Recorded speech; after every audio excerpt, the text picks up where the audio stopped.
Hi, I'm Dayna, a former TV presenter and radio host. But to Luca and Darcy, I'm known as... Mom! Maybe one day they'll realise I used to be cool. Being a mum has been my greatest joy and biggest headache. It's taken me to playgroups and parent gatherings, mainly for cake and coffee, but also to meet parents and swap stories, which reminded me I'm not alone and the things we face are normal. And that's what this podcast, Parents We've Met, is all about. My oldest said to me about 2 weeks ago, he said, Mum, are you still a sex therapist? I was like, whoa. Didn't realise that he knew that. I don't think we're meant to do this parent gig alone, and I knew I needed a bit of a coach to help me along the way. And that's where Jenny comes in. You've got this, Dayna. Yes, we've got this, Jenny. We've got it. I read Jenny's book, KFC, which at first I thought was going to be a mean recipe, but instead I found what I was really needing. I needed to know how to be kind, firm, and calm. Every parent has their own story and their own struggles. So join us as we chat through the magic and mess of this parenting gig. Ka pai, Jenny. Welcome to Parents We've Met. Now, this episode had me on the edge of my seat the whole time as we chatted with sex and betrayal trauma specialist Jo Robertson.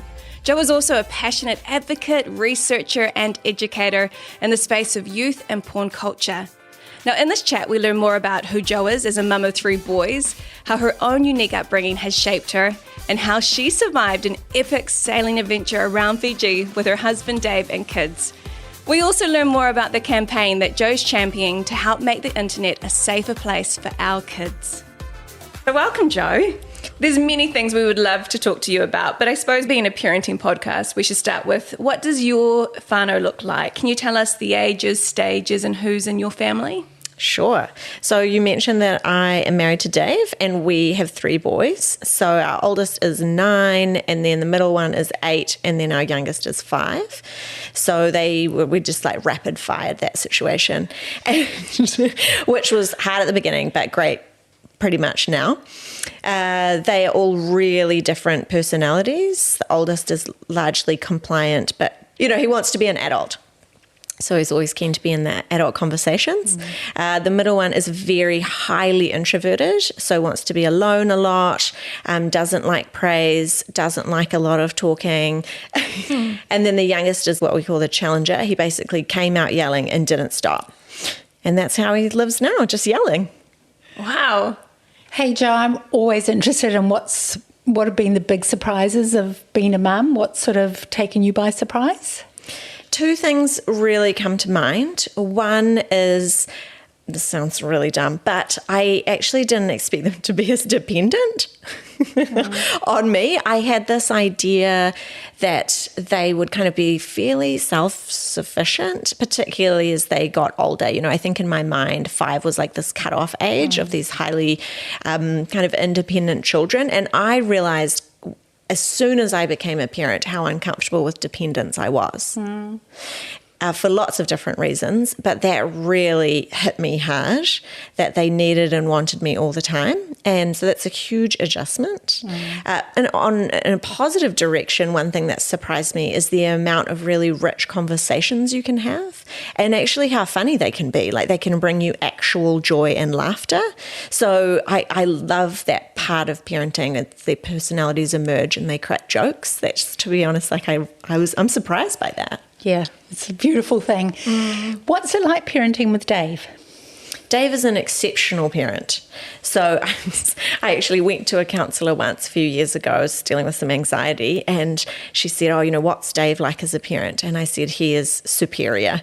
And she said, is it a competition? And I said, well, no, that would be pointless because I could never win that.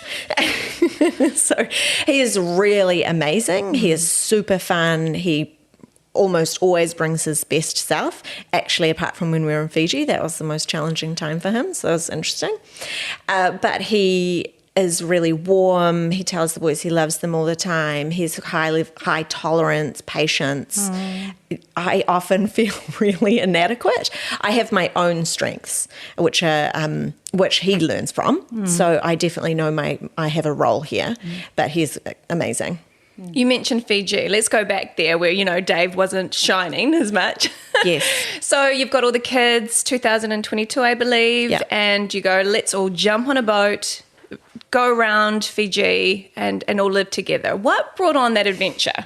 Well, actually years ago, so probably about 5 years ago, we decided that we would go on an international trip and take what we were terming at the time a sabbatical. So we've both worked in the charitable sector almost our whole lives and give a lot of ourselves to other people, which we love to do.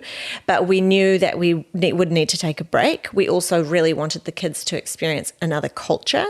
And we knew they couldn't get that from like a 1 week in Fiji experience. And, you know, you don't get that from a resort. And so we initially planned to actually go to Bali and live on the beach in, you know, like a house somewhere quite remote for 3 months. Then COVID hit, and we had saved for many years to go on this trip so that we didn't have to work for months at a time. And then when we realized that nothing was really getting much better in terms of travel, we thought, what's the one way we can do this? Because the idea of kind of like continuously putting it off was really hurting my soul because we'd looked forward to it for so long. And so the only way that we could go overseas was by what's called the Blue Lane. So Fiji was the only country allowing boats in, because you would do a significant chunk of your quarantine time on the water. So we decided in the 2021 long 3-month lockdown in Auckland that we would buy a boat and sail there. Wow.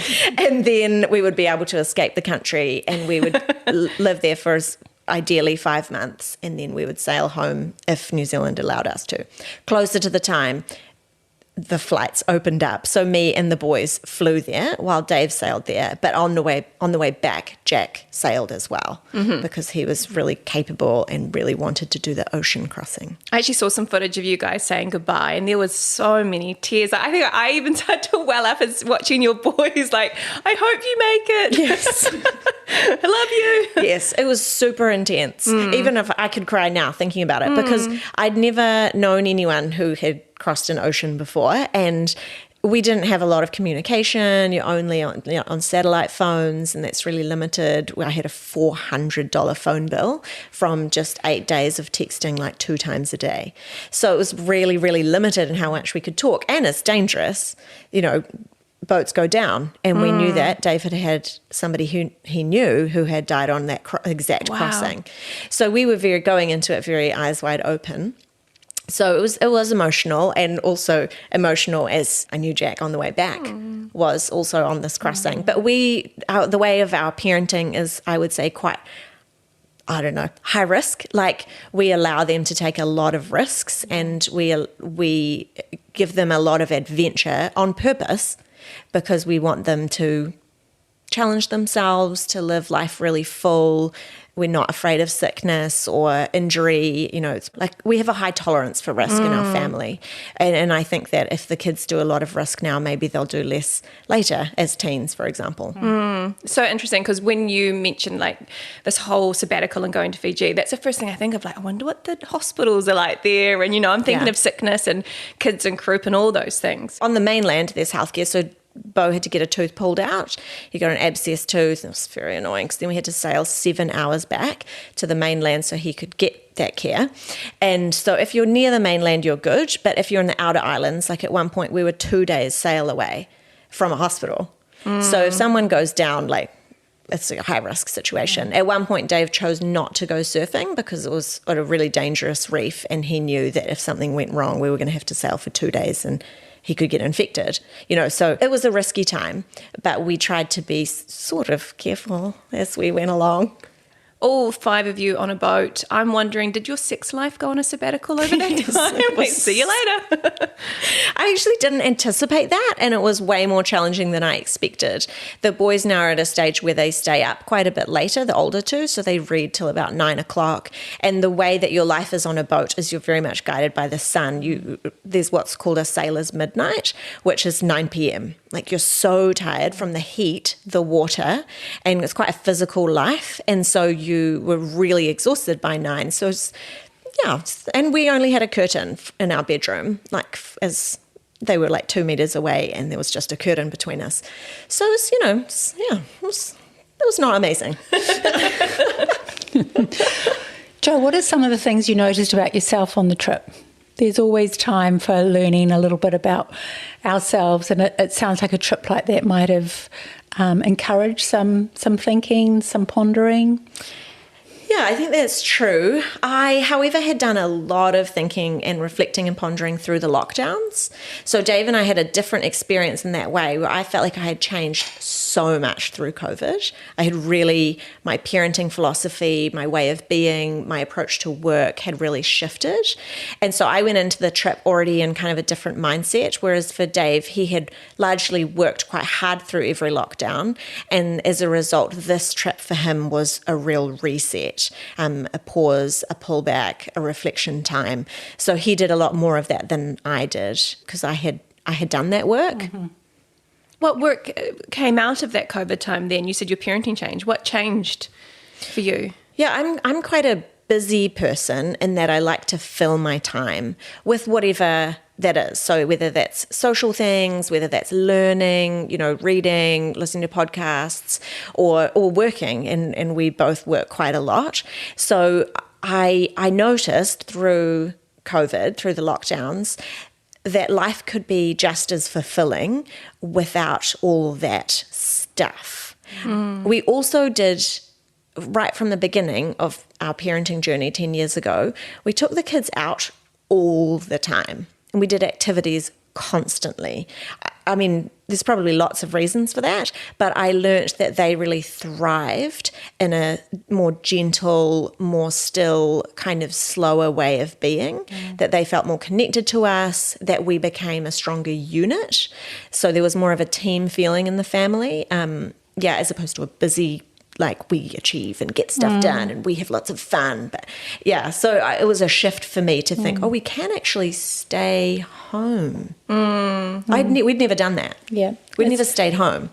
It was a big process, I guess. I think that forced confinement did quite a lot for parents in terms of discovering that productivity and always outsourcing or going out didn't necessarily do as much as we'd hoped until we stayed at home and realised that when children and parents are rested, they actually do some amazing things, and it's a wonderful way to kind of dip into imagination or play differently and be a bit more restful. Yeah, I mean, even financially, you think about how much we pour in terms of extracurricular activities and going out as a family, even if it's just getting a fluffy at the cafe. Like, all of that stuff is really costly to our lives. And so when I realised as well that we didn't have to do any of that, it was really freeing. Going from lockdown at home back to lockdown in the boat. Yes. I was following your journey, and I found myself questioning, do we have enough adventure in our lives? Should we be packing up and following on a boat? But I really appreciated that you had all the beautiful moments and photos, but also you shared openly about the hard stuff as well. Did you do that quite on purpose, knowing that people were watching this amazing adventure you were having? Yeah, I did it more for myself probably because I wanted to look back on the time and see it really authentically, not just through beautiful photos. I wanted to remember the experience really wholly. So I was really honest about it as we went and how it was, and really in a diary kind of form as much as in sharing it with other people. But it is hard to live on a boat. It is really hard. There is phenomenal beauty that you can't get in a lot of places. Going to those countries, sailing 2 days away to a remote island, the beauty there is, you can't really describe it. So that's amazing, but also I vomited that whole time getting there. So, and you have no personal space. You have to homeschool to some extent. There's heaps of challenges. The boat is essentially trying to sink itself the whole time. We were told that when we first bought the boat. Like, what boats are doing is they're always trying to take themselves to the bottom of the ocean. And so you're constantly doing maintenance, working on it. We had no food at some points. You're just living off canned food and preserved food. So you can't help but also share that stuff because it's so much of your experience. Wow. Let's talk about your own upbringing, because that was fairly intrepid. Your parents were in the Philippines. Can you tell us a bit about what your young life looked like and some of the things you experienced that have really stuck with you?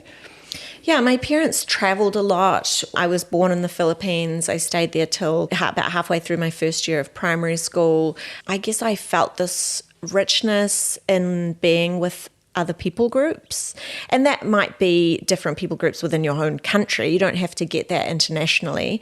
But I really value the feeling of otherness, so that I am different from another person, or that I am in the minority group, which I am not often. So I want the kids to experience what it's like to be a minority as well, to be different, to be other, to be, I guess, observing other cultures, the way that they do things better sometimes than the way that we would do. So my parents really exposed me to this way of being cross-culturally, but also that kind of high-risk life. We lived, without a really robust healthcare system. My mum had actually had a son who died in the Philippines. Some would argue because of some healthcare issues there. So I had a real spirit of adventure instilled in me at an early age, and that life was, as the cliche is, life was meant to be lived, not to be watched. And so we try and do that as well with the boys. I also place a really high value on helping other people, on serving them, on helping people meet their potential, of contributing to the world around me, that I am not passive in it, but participating in what's happening for other people. So we model that with our jobs, but we also model that with our friendships and with our family life in front of the boys. I've been doing a little bit of research, otherwise known as scrolling through your Instagram. Yes. And I stumbled across your mum, and I'm a big fan of your mum already. I was seeing that she does pottery, and she makes, in her own words, titty mugs, which are these mugs with breasts on it. And I thought, is this where it all began, Joe's career? Like, is it with your mum? Is she just like, no subject is, off the table? Is that how your mum rolls? Yes, that is 100% true. Before she became a potter, she actually worked in Women's Refuge and was a social worker, and then was a nurse. And so she's done all these incredibly rich, kind of quite servant-hearted roles. So I learnt a lot from that season. But yes, there is no conversation we have not had.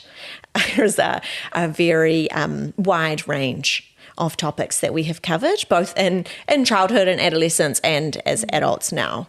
We have a very, very close relationship. Some would say we talk about too many things, maybe.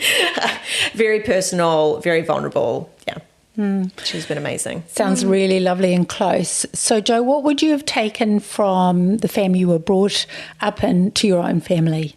They allowed us to share our opinions from a very early age and didn't attempt to change them. Wow. Which is quite revolutionary, actually. So we had the separate toilet, so the bathroom separate to the toilet, and they painted it, I don't know, some kind of maroon colour. In my parents' house, every room is a different colour. They put a bunch of vivids in there, and they allowed us to write whatever we wanted on the walls of the toilet, and they would reply to the comments or the questions. And so there was nothing off limits. You could write whatever you wanted. I could not do that now because my house is where my clients come, so that would be highly inappropriate. However, you could say whatever you wanted, and they would never, I guess, strongly push back, but they would often pose a question in response. Wow. That is so unique and amazing that you kind of had a voice from such a young age and weren't given the kind of the judgment quickly, so you were able to form and probably make progress in your thinking simply because you weren't fighting back. Because when you're a child, you often just want to really be heard. And so if you're being constantly challenged, you often have to push and sort of resist. Yeah. So that was a beautiful way of letting you form your own ideas. Yes. Jo, do you remember what your birds and bees chat looked like when you were a child? I actually don't. I have no memory of this conversation at all. I don't know. So my guess, because I grew up knowing a lot, my guess was that it was small and frequent. And that's actually what I advocate for now. So I think that's probably what happened, that there was moments of discussion but no big chat, which is what I try and do with my kids now, so that it's this kind of, consent, sex, relationships, even, gender, media, critical thinking, etc., that it's all just free flowing in our life. So for you, it's just that it was one of so many that it probably hasn't stood out. For parents feeling overwhelmed with chatting with kids about consent, porn, sex, where do you suggest they start? I suggest they do a little bit of reading first, so they get a sense of what they would like to say. Obviously, we're not giving a lecture, so it's more important to ask questions than to speak. That's always our primary posture, I guess. However, if your kids ask you a question in return, you don't have to know the answer, but it's good to just have like a few, I guess, key messages that are of value to your family or yourself that you want to throw out. So do a little bit of learning. There's so many articles or books. It's really hard to sift through all that information, but give a few things a go. You don't have to be an expert at all. I was actually talking to my dad on the way here, and I was speaking at some significant conferences yesterday where people hold a lot of knowledge anyway, and he said you only need to be one book in advance. And I thought that was quite good. You only need to be one book in front of your kids to be able to give them some cool answers. So, read a couple. And then if they ask you a question that freaks you out, that's okay. This is what I call just deferring. So you celebrate the question. That's a really great question. Love that you thought about that. I'm going to do some reading and then let's chat about it again later and I'll give you some of my thoughts. There's no need to be perfect. I find a lot of people do what I call perfection paralysis, where they wait until they've got it all nailed in their mind before they bring it up. And to be honest, it's often a bit late if we do that. So start early if you can and do the often thing. Try and weave it into as many conversations as possible, plant some seeds. It's what I call like throwing a sentence out at a time, as opposed to the big talk. However, if you get it wrong, that's all good. If you end up saying something and later on that night, you're like, wow, did not mean that.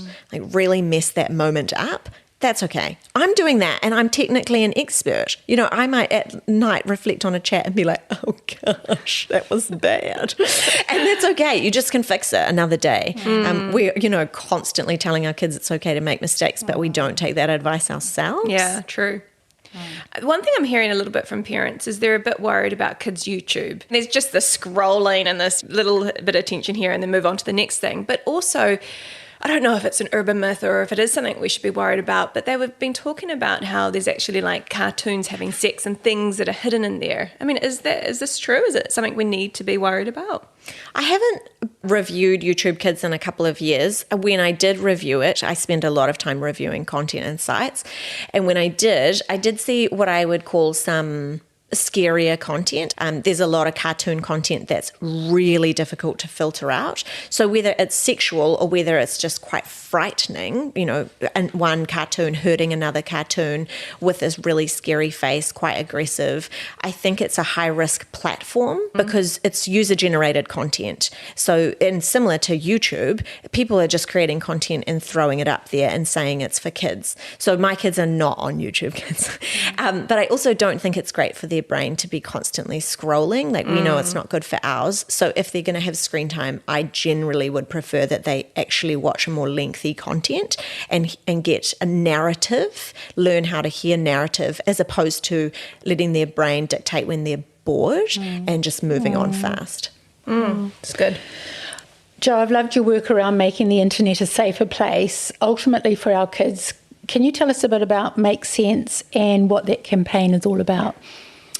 Yeah, Make Sense is about, I would say maybe 6 years in the making, but Holly and I started talking about it really intentionally 2 years ago when I realized how much illegal content there was still online. When I say illegal, I mean there are criminal acts being portrayed. And so I'm not talking about mainstream porn where there's a lot of aggression, but actual criminal behavior that is still freely available. Like I try and explain it to people like it's just as accessible as Facebook. So there's no barriers for children to stumble across illegal content. It's like at the pointy end of porn. And so I would like to see that filtered out. For example, child sexual content is currently only voluntary for internet providers to filter out. So if they decided not to, or a new provider was established and then they decided not to, or they let a few things slip through, there would be no consequences for them. There would be no fine, no slap on the hand, nothing. And I don't think that's good enough. I mean, to be honest, I actually think it's neglect. I mean, it's amazing when you watch TV and it's like, if you've seen something that you're not happy with, you can make a complaint. I mean, why is that with TV, but with the internet and this whole world out there, that there's not been the same sort of restrictions? It's a really different kind of like legislative environment. So TV, New Zealand authorities decide what goes on TV.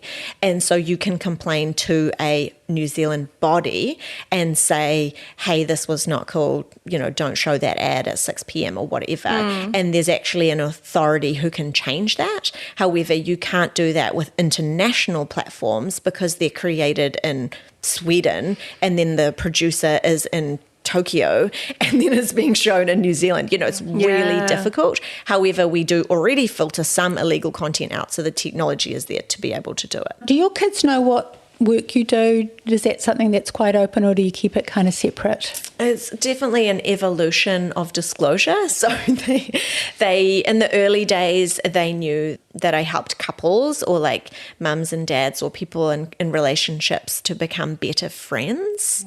So that was our statement early on around the sex therapy work. And then they knew that I was trying to make the internet a safer place for kids. So that's still pretty much their story on the internet thing. However, my oldest said to me about 2 weeks ago, he said, Mum, are you still a sex therapist? I was like, whoa. Didn't realize that he knew that. And then I said, how did you know that? And fine, yes, I am. And where did you read that? And he said, I read it in a magazine.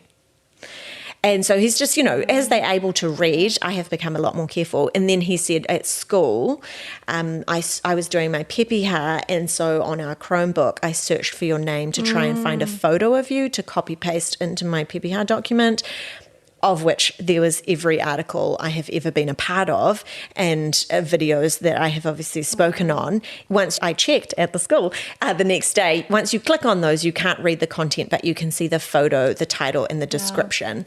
And so he learnt a lot in that journey. I love that you asked a question first, Jo, rather than sort of a defensive one, but finding out more, showing a curiosity is such a lovely way to parent. What's your take, or what do you think parents need to think about when they're a little bit nervous about some of the change that's happening in schools? I mean, I would say ask a lot of questions of your school and don't be afraid to be a bit annoying. I think I'm very annoying to my school. I think they probably don't love getting emails from me, but I'm okay with that because it's more important to me that my kids are in a good space than the school's discomfort. So I have this kind of question that I ask myself all the time is, who's the client? So because I'm a therapist, that's my framework. So the school is not my client, my kids are, so they're my primary focus. And I ask tons of questions. I am on those iPads at school and I am checking them and I am getting in there with the principal and having a meeting and I am doing all the things, and that's not fun for them. Because it's challenging, right? Because I'm saying, why aren't you doing enough? Or please do more, or this isn't good enough. And I've had to, I guess, get comfortable with that. In the beginning, I didn't want to rock the boat too much. And it's this feeling, I think, amongst lots of parents, maybe it's a Kiwi culture thing as well, is, don't rock the boat. Just keep everything peaceful. Don't be annoying to people. Keep your head down. And now I'm like, nah, my kids are more important than that. So that's what I would probably say to parents, is your kids are more important than your discomfort and also the school's discomfort. What's one parenting advice, mum advice that you give to your friends, maybe that are starting this parenting journey? I have no idea.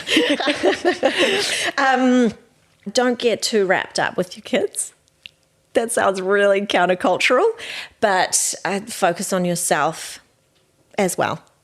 So if you want to keep learning, if you want to keep working, do that in a sustainable way, but you are a person as well. You deserve care and attention and time off. So that's a biggie for me, is keep your hand in things that bring you joy. The other thing, that if you're the birth. So if you're pre-having kids or even ideally pre-relationship, then have a very robust, intense, detailed chat with your partner about roles, expectations, and ideals, what I call hopes and dreams. What do you both want to get out of your weekend? What do you both want to get out of the first year? What is important to you in this journey? I think there's a lot of unspoken expectations and it doesn't go well. That's what I see in couples work at this stage, is they're like, well, I thought that you would be like this, and I thought you would stay at home, and I thought I would go back to work, and blah, blah, blah. It's like we could have probably circumvented a bit of this if we'd had a very, very detailed chat. So wise. Jo, what's one thing you said you'd never do and have done as a parent? Told my kids they're being annoying. I never thought that I would succumb to like all this negative critique I give to them, telling them to go away. I'm an introvert myself. It's my default is to push away and to kind of strive for this. Be independent. Do it yourself. Like you don't need me. Like stop asking me to do stuff for you. I didn't ever think that I would say things like that, and now I do. I offer myself a lot of compassion, so I'm all right. Like I don't bag on myself for doing these things. I'm all good with being what I call an average parent. I'm average to above average, and that's all good for me. A lot of the work you do, it's so messy, but I'm wondering, where are you finding the hope right now? Like with this Make Sense campaign, what is keeping you really hopeful? At the moment, with Make Sense, every person, from a government department or agency, ministry that we have asked for a meeting have said yes. So that's really good. And we've got these really important, pivotal, change-making kind of conversations coming up in the next couple of months that I'm excited by. Either that means they're like a little bit scared or they actually really care about this. I don't know which one, but I'll take both. I'll take either. So that's really good. I guess I see and hear a lot of parents who really want to do things differently. They're really wanting to crack down on devices a bit more. I think it was really normal for a long time to give your 11, 12, 13-year-old a phone, and I'm kind of hearing a little bit more of a pushback on that, and that people want to do a different journey. And so that's great. Yeah, I'm all about delay on these things. Jo, when your boys are older and they're about to leave home, what do you hope they'll be like? What would you love to see in them? I hope that they will have a sense of purpose, so that they'll know what they want to achieve in the world. That would be my hope. It's maybe not realistic for a 17 or 18-year-old. I was that person. Dave was not so much. So, it's okay if they're not. But I do want them to have a sense of kind of who they want to be in the world, like what their values are, what they want to contribute. Yeah. I want them to have a high level of respect for other people, particularly, they're all boys, so particularly of women. That would be, I would feel like I'd really succeeded if they were feminists, if they described themselves in that way, or terms that are similar. I would like them to be adventurous and to take risks, so to choose passion over money, things like that. Yeah. I love that this whole chat you've talked about therapy and that you check in with people. Jenny has been one of my go-to people through my whole parenting journey so far. Quite often I'm like, JD, what would Jenny do? And that works for Jo too, which is great. Yes, exactly. I've got you both here. I should just keep asking you questions. I'm wondering though, while we're here, is there anything that you're wanting a different perspective on that you want to throw at Jenny? Oh, that's good. Oh, gosh. Yes. How much of our own personal emotional stuff is appropriate to disclose to our kids? Like stuff we're finding hard, or if our relationship and our marriages or partnerships are challenging, how much do we disclose to them? That's a goodie and a biggie, and I guess it's going to depend on what age they're at. I think we know that children want us to be the safe people that they can rely on. They want us to be sturdy. So I think we have to give them a sense of we have got what it takes, as well as giving them the sense of we make mistakes, we don't know it all, we go and research the books if we don't have the answers. So it's a beautiful combination of I'm sturdy, I'm going to take care of you, it is my job to look after you, and you can be safe with me.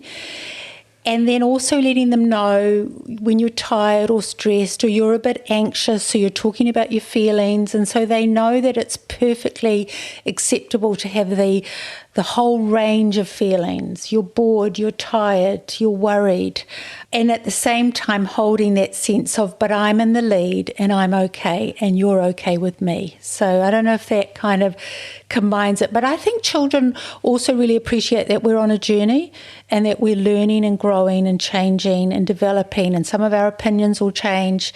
So they've got that sense of there's growth happening here, or there's a little bit of neediness, but not an overwhelm of a child feeling that they are at the mercy of their parents' emotional journey. That's good. One last question. I think the stuff that you've shared about what changes you want to make with the internet and what kids can access, we would all say we agree with that. We want that to happen. How can we partner as parents and help you with the work you're doing? Great question. Well, we have a parliamentary petition running. It's really important that we have as many people sign that as possible, because it is a tangible representation of appetite for change. So we need the government to know that the public cares about this. You know, they'll change if they feel a push from the public. So that is really important. You can go on makesense.org.nz, or we're also on Instagram to get the link to that. But the other thing is to be talking with ideally like everyone you know, sharing that petition, sharing what's going on online, sharing your concern. And the more word spreads, obviously the more that public appetite grows. I have a lot of chats with parents who just actually don't know what's online or what their kids can access or what their kids have already accessed. That is, obviously concerning at lots of levels. So the more you talk about content, devices, etc. with your friends, with your family, it's really helpful for change. Thank you so much, Jo. You're so welcome. It was good to be here. I love that chat. I feel like I want to go home, get some paint, paint the toilet. I'm worried all my kids would just write as poo, though. I think that's the word of the moment. But how amazing growing up in a home where no questions were, pushed under the rug. Anything was on the table to talk about. I love that too. I think that openness and inquiry was recognised, and you could be curious, and nothing was banned. And I think children do very quickly learn this is acceptable, this isn't acceptable, and they become more guarded. But by doing that question thing, and anywhere on the toilet walls they could write their questions, was a beautiful way of saying to a child, you're listened to, nothing is out of bounds, we can work this out. And that would have given them such a lead in life, to be curious, open, and probably not deal with shame, because shame is where you feel sort of wrong for even having the thought. Well, they could put their thoughts on the toilet wall. And I think now with Jo and her own kids, I feel like it's almost like you can see them as teenagers coming to her with anything because it's a safe place. Absolutely safe. Nothing shameful about their questions, and I felt really encouraged by that. I also felt challenged because I think of my parenting and I just don't take enough risks. I don't allow my kids to take enough risks. I think my home was not the safest growing up, and so it's almost like I want to bubble wrap them a little bit more. So I think I'm going to walk away from this going, where should I be allowing more risk in our lives? It is a hard thing for parents to do because we're watching the news and we're hearing negative things that could happen, and I think we just naturally want to protect our kids. But I love, Dayna, that you're going to go and think, now where could I let it out a little bit? Could I be letting my children walk a little bit further on their own? And maybe I don't need to be saying, hey, careful, watch out, you could fall. Maybe I watch, my partner a bit more, because I know as our kids grew up that my husband pushed it out a little bit. Yeah. And I was very reluctant to sort of allow that to happen. But it did give our kids this physical competency where they thought, I can do this. And they really loved that sense of agency, and I've got skills and abilities. If you see me on Trade Me, though, looking at boats, maybe just say, ring it back a little bit, and Dayna, don't go that far. Right, don't sail to Fiji, Dayna. Well, that wraps up another episode of Parents We've Met. As always, thank you so much for tuning into this podcast project of ours. We are loving putting it together for you. Now, we are all about supporting parents on their parenting journey. So if you'd like access to more resources, head over to our website, parentingplace.nz. You can also find us on Instagram and Facebook. And if you're enjoying what we're doing here, we'd love if you could share it on social media or rate and review it on this app.